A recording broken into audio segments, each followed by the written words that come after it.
प्रहार जनशक्ती पार्टीकडून हडपसर विधानसभा मतदारसंघातून निवडणूक लढवणारे हाजी जुबेर मेमन यांच्यावर प्राणघातक हल्ला करण्यात आला।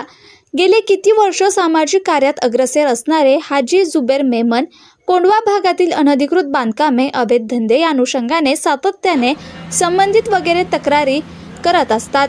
संबंधित विभागामार्फत कारवाई देखील करण्यात येते। मी करत असलेले काम याचा बदला म्हणून बिल्डर रमजान आणि त्याच्या साथीदारांकडून माझ्यावर हल्ला करण्यात आला, असे मेमन यांनी बोलताना सांगितले। कल अंदाज़े 3-4 बजे के बीच में जब मैं मेरे कार्यालय पे पहुंचा, कोंढवा में मुख्य निवडणूक कचेरी जो मेरी है, प्रचार कचेरी, वहाँ पे जब मैं पहुंचा तो मैंने देखा वहाँ पे कुछ लोगों ने मेरी कचेरी का ताबा ले लिए है और मेरे जो वॉलंटियर्स वगैरह हैं उनको वहाँ से भगा दिया।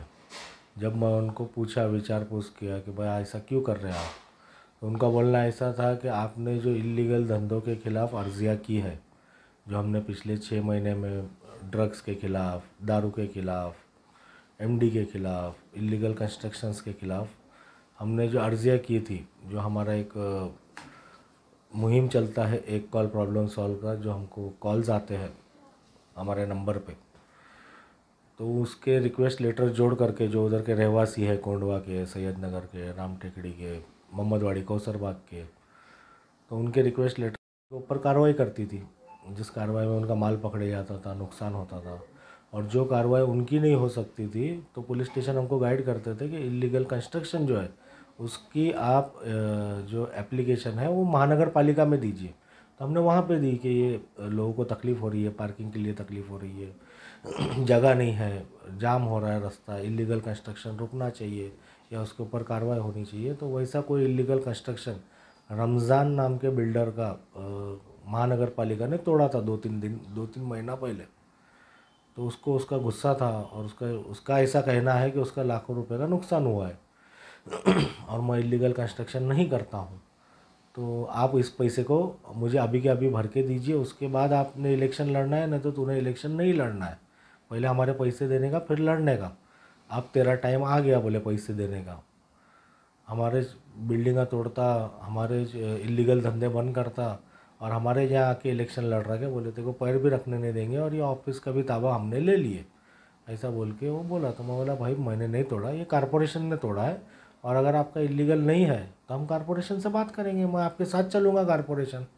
नहीं बोले वो कारपोरेशन बिरपोरेशन हमको मालूम नहीं, बोले तो उन्हें आज के आज हमारे पैसे देने का, नहीं तो फिर ये सब बंद करके निकल जाने का यहाँ से, बिल्कुल हड़पसर विधानसभा में आने का नहीं।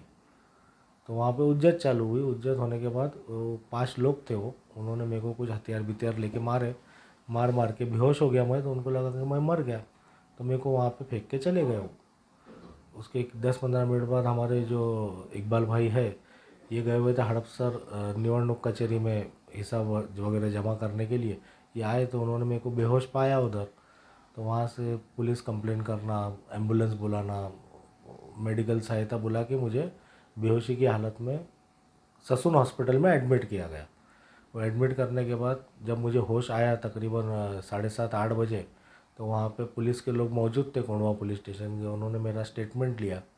बोला मैं अभी स्टेटमेंट देने की पोजीशन में नहीं हूँ, तो बोले आप इनिशियल स्टेटमेंट दे दीजिए, हम आपकी एफआईआर रजिस्टर करते हैं अभी फ़िलहाल, और जो हमको सीसीटीवी कैमरे में जो लोग मिले हैं उनको हमने ऑलरेडी डिटेन कर दिया है और हम कार्रवाई चालू करेंगे, आप डिटेल स्टेटमेंट कल दीजिए। अभी आज या कल जैसे मुझे तबीयत सही लगेगी मैं जाऊँगा और मेरा डिटेल स्टेटमेंट वहाँ पे जमा करूँगा। हमको जो जानकारी मिली है कि एफआईआर रजिस्टर हो चुकी है और 5 में से 3 आरोपी को गिरफ्तार किया गया है, ऐसा हमको पुलिस की तरफ से जानकारी मिली है। मैं अकेला था, मेरे कार्यालय के सभी लोगों को भगा दिया गया था वहाँ से और कार्यालय पे ताबा ले लिया गया था, तो उस वक्त मैं उधर बिल्कुल अकेला मौजूद था। जो जिस लोगों ने आपके ऊपर हमला किया वो किसी पार्टी के संबंधित में है या कुछ अलग मैटर है? कुछ उसमें से 1-2 लोगों के बड़ी पॉलिटिकल पार्टी के नेताओं के साथ फ़ोटो आए हैं, उसके ऊपर पुलिस इन्वेस्टिगेट कर रही है। अगर इन्वेस्टिगेशन में कुछ बाहर आता है तो फिर हम वो नेता का नाम भी लेंगे। फ़िलहाल वो नेता का नाम लेना या पॉलिटिकल पार्टी का नाम लेना बहुत पूर्वाग्रह हो जाएगा। अभी शुरुआत है इन्वेस्टिगेशन की, अगर कुछ ठोस सबूत निकलते हैं, सीडीआर फाइल निकलती है, कॉल्स कुछ आते हैं, लोग पुलिस के कुछ साथियों का ऐसा कहना है कि हो सकता है कि ये पॉलिटिकल स्ट्रैटेजी हो सकता है। मैं कोई पॉलिटिकल फैमिली से नहीं आता हूँ, मैं बिल्कुल एक आम इंसान हूँ और लोगों के दुख दर्द तकलीफ़ दूर करने की कोशिश कर रहा हूँ और लोगों की मदद करने की कोशिश कर रहा हूँ। तो हो सकता है कि जो एस्टेब्लिश पॉलिटिशियंस हैं उनको उनकी ज़मीन सरकती हुई दिखी हो हो सकता है, शक्यता ना करता ही इतना ही। हाजी मोमिन अब आने वाले चुनाव में आगे बढ़ेंगे या कुछ अलग निर्णय? हम पूरी ताकत के साथ लड़ेंगे। मैं तो समझता हूँ कि पहले अगर हम 100% लड़ रहे थे तो हम अब ये जो हल्ला हुआ है इसमें हमारे जो अध्यक्ष है बच्चू कडू साहब उनसे भी हमारी बात हुई। हम 1000% ताकत के साथ लड़ेंगे और इंशाल्लाह अल्लाह ने चाहा तो जीतेंगे भी।